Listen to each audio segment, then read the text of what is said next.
동탄 헬스장 화장실에서 여자 화장실에 침입해 수사를 받게 되었습니다. 사건 경위 잘 아시네요? 떳떳하면 밝혀지겠죠. 이 사건이 특이한 경우일까요? 성범죄로 신고당하셨다면 법적 조력을 얻으시기를 추천드립니다.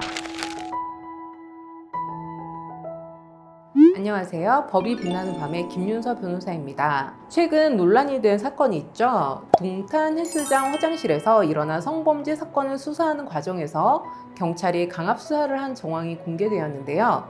오늘은 이 사건에 대한 여러 가지 쟁점들에 대해 한번 이야기해 보겠습니다. 이번 사건의 가해자로 몰린 A씨는 2024년 6월 23일 자신이 사는 아파트 헬스장 옆 화장실을 이용했다가 여자 화장실에 침입해 50대 여성이 용변을 보는 모습을 훔쳐보고 성적 행위를 한 혐의로 수사를 받게 되었습니다. 사건 다음 날인 24일 경찰은 영장도 없이 A씨의 집을 찾아와 화장실을 이용했느냐라고 물은 뒤 A씨가 마치 범인인 듯 일방적인 취조를 이어갔습니다. 이에 A씨가 직접 경찰서를 방문하자 경찰은 떳떳하면 그냥 가만히 있으라는 등의 발언을 했고 자신은 담당자가 아니라며 방관적인 자세를 취했다고 합니다. CCTV에 다 찍혔다는 경찰의 주장과는 달리 사실 CCTV에는 신고 여성이 건물로 들어가고 2분 뒤 A씨가 건물로 들어가는 모습과 이후 신고 여성이 건물을 빠져나가고 1분 뒤 A씨가 건물을 나가는 장면만 찍혀 있었습니다. 즉 A씨가 여자 화장실에 들어갔다는 명확한 증거는 없었습니다. 논란이 불거지자 6월 27일 신고자는 허위 신고를 했다며 자백했는데요. 이에 해당 사건은 무혐의로 종결되었습니다. 이번 사건에서 경찰은 신고자가 최초 신고 시 범인을 특정지어 신고한 것도 아니었음에도 CCTV를 토대로 자의적으로 범인을 특정해 강압수사를 진행했습니다. 만약 A씨가 경찰과 대한 녹취록을 공개하지 않았다면 억울하게 성범죄자가 될 수도 있었던 심각한 사안입니다. 그렇다면 이 사건이 특이한 경우일까요? 만약 실제로 성범죄자로 신고당했을 경우 어떤 식의 수사 과정을 거치게 될까요? 이번 사건과 같이 유선상 경찰 출석 요청이나 영장 없이 직접적으로 피해자를 찾아가는 일은 필요에 따라 이루어지기는 합니다. 그러나 이렇게 신고자가 범인을 특정하지 않았을 경우에는 여러 피해자가 있을 것이고 조심스럽게 수사가 이루어집니다. 하지만 만약 신고자가 범인을 지목해서 신고가 이루어졌을 경우에는 경찰은 어느 정도 범인일 수 있다는 가능성을 두고 조사를 진행할 수는 있습니다. 그러다 보니 모른다더니 사건 경위 잘 아시네요? 떳떳하면 밝혀지겠죠. 이러한 발언들은 사실 심심치 않게 조사 과정에서 들어볼 수 있는 일이기도 합니다.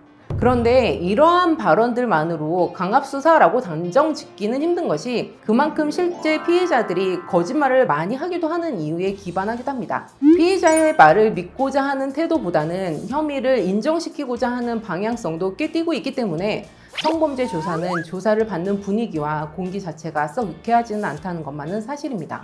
또한 수사기관은 범죄를 입증하기 위한 기관이기 때문에 취조 과정에서 일부러 압박을 주기도 하고 오히려 온화한 분위기에서 취조하며 피의자를 방심시키기도 합니다. 일반인들은 진술 과정에서 어떤 말이 법적으로 도움이 되거나 문제가 되는지를 알지 못하기 때문에 생각지 못한 발언이 추후 혐의 입증에 불이익을 줄 수도 있습니다. 그렇기 때문에 성범죄는 실제로 혐의가 있든 없든 최대한 빠르게 변호사의 조력을 얻는 것을 추천드립니다. 이번 사건은 이런 경우가 많지는 않지만 안타깝게도 경찰이 신고 여성의 진술만으로 무고한 시민을 애초에 있지도 않았던 성범죄의 가해자로 특정했던 사안입니다. 그렇다면 정말 피해자의 진술만으로 유죄 판단이 가능할까요? 대답은 가능할 수도 아닐 수도 있다입니다. 성범죄는 사실 객관적 증거 없이 진술만 있는 경우가 정말 많기 때문입니다.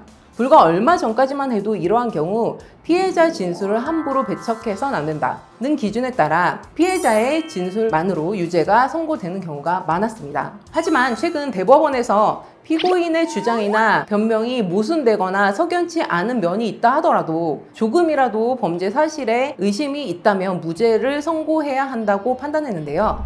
성범죄 사건에서 성인지적 관점을 유지해야 하지만 피해자 진술의 증명력을 무죄한 인정하거나 유죄로 판단해야 한다는 의미는 아니다. 따라서 피해자의 진술이 유일한 증거인 사건에서는 의심을 한 여지가 있을 정도로 확실한 경우가 아니라면 피고인의 이익, 즉 무죄로 판단해야 한다고 명시했습니다. 그렇기 때문에 성범죄와 관련해서는 진술의 신빙성, 사건의 자세한 경위, 범행이 일어난 장소, 시간 등 세세한 부분 하나하나가 정말 중요합니다. 피해자가 이야기한 동선 등에 자그마한 오류라도 있지 않은지, 당사자들의 평소 관계, 사건 전후의 관계 변화 등을 더욱 신중하게 판단하고 있습니다. 이번 대법원 판결 이후에는 피해자의 진술이 있을 경우 유죄보다 무죄가 나올 확률이 산술적으로 따지기는 무리가 있겠지만 조금은 높아졌다고 하겠습니다. 성범죄에서 피해자의 진술에 대해 피해자가 거짓으로 진술할 이유가 없다고 판시하는 경우가 있는데요. 이것은 무슨 의미일까요? 허위로 피고인에게 불리한 진술을 할 만한 동기나 이유가 분명하게 드러나지 않는 이상 그 진술의 신빙성을 특별한 이유 없이 함부로 배척하여서는 아니 된다는 것인데요. 성범죄 피해자의 대치 양상은 피해자의 성정이나 가해자의 관계 및 구체적인 상황에 따라 다르게 나타날 수밖에 없습니다. 따라서 개별적 구체적인 사건에서 성범죄 피해자가 처하여 있는 특별한 사정을 충분히 고려하지 않은 채 피해자 진술의 증명력을 가볍게 배척하여서는 안 된다는 의미입니다. 범행 후 피해자의 태도 중 마땅히 그러한 반응을 보여야만 하는 피해자로 보이지 않는 사정이 존재한다는 이유만으로 피해자 진술의 신빙성을 함부로 배척할 수는 없다는 것입니다. 또한 공소사실을 인정할 증거로 사실상 피해자의 진술이 유일한 경우에 피고인의 진술이 합리성이 없고 그 자체로 모순된다고 하여 그것이 공소사실을 인정하는 직접 증거가 되는 것은 아닙니다. 그러나 이러한 사정은 피해자 진술의 신빙성을 뒷받침하거나 직접 증거인 피해자 진술과 결합하여 공소사실을 뒷받침하는 간접 정황이 될 수 있다는 의미이기도 합니다. 그만큼 피해자의 진술은 성범죄에서는 특히 높은 증명력을 갖는 증거입니다. 이번 사건의 최초 신고인인 50대 여성은 결국 무고죄로 경찰에 정식 입건되었습니다. 무고죄란 상대방을 형사처벌 받게 하려고 허위신고하는 죄를 의미합니다. 최대 벌금 1,500만 원부터 최대 징역 10년까지 선고되는 범죄입니다. 최초에 범인을 특정해서 말하지 않았더라도 무고죄가 성립하는지는 무고라는 자체가 특정 대상에게 라는 전제 조건이 붙는 범죄이기 때문에 무고를 씌울 대상을 명확하게 밝히지 않는 경우 무고죄를 구성하는 데는 무리가 있어 보입니다. 신고자는 경찰 조사 당시 CCTV 영상 속 A씨를 보며 이 사람이 맞다, 평소에 자주 보던 사람이다, 운동을 하는 남성이다 라는 등의 진술을 한 것으로 파악됩니다. 이러한 진술에는 무고의 고의가 있다고 볼 수 있습니다. 또한 무고죄는 애초에 스스로 정말 허위라고 인지하고 있어야 합니다. 즉, 피해 사실 자체는 진실인데 범인을 잘못 특정한 경우 무고죄 성립이 어려울 수 있는 것이죠. 애초에 피해 사실 자체가 허위임에도 신고한 경우에 무고죄 성립이 가능합니다. 그런데 이 사건의 경우 신고자가 허위 신고를 했다며 자백했으므로 무고죄가 성립할 가능성이 매우 높다고 볼 수 있겠습니다.